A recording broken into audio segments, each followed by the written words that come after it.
My name is Taner Akçam and I was born in Turkey in a small village in Caucasus on top of mountains.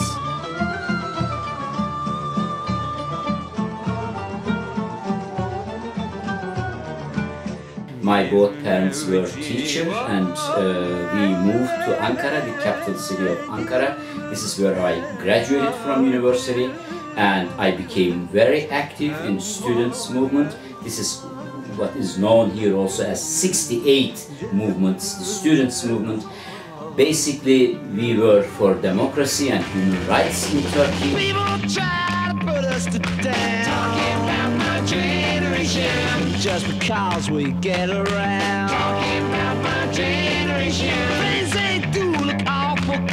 Talking about my generation, I hope I die before I get old. Talking about my generation.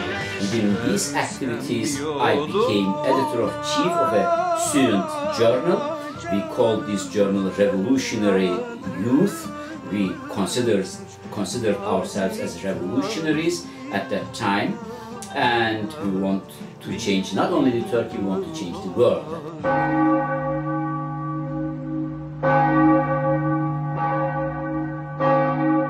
Armenian genocide is one of the biggest mass crimes in 20th century, maybe one of the biggest genocide in first genocide in 20th century, and the dates is between 1915 and 17.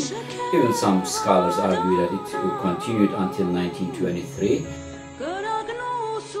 Armenians were Ottoman citizens, Ottoman Empire, one of the biggest empires of the human history. An important Christian minority were targeted for massacres and deportations and killings during the First World War. It is still a taboo in Turkey to talk about this historic fact, and because it is a taboo and because Turkish government denies the Armenian genocide, we still don't have enough material from Turkish sources.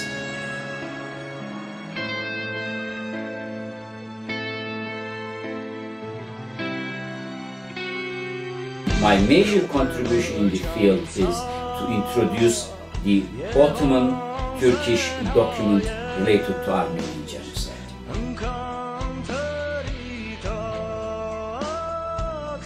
You know, in order to understand history, it's better to formulate in the following way.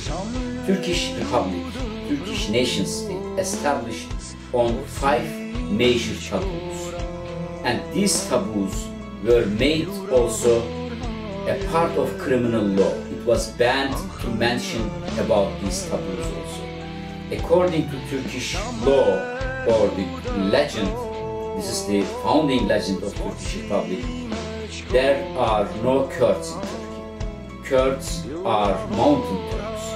Whoever mentions existing of the Kurds in Turkey could be sentenced based on Turkish criminal code, and there were certain articles in Turkish criminal code, and because of these articles I was arrested, and public prosecutor asked 700 years for different articles that I wrote in this journal. My case became very well known in Europe. I became adopted child of Amnesty International, and I was sentenced to 10-year imprisonment, 1976, and I got bored in prison and escaped 1977.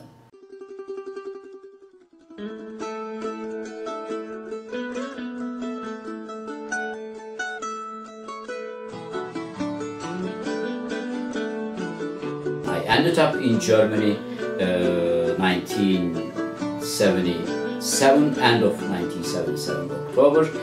Unfortunately, I ended up in prison again in Germany because the German custom officers, the police, figured out that my passport was false.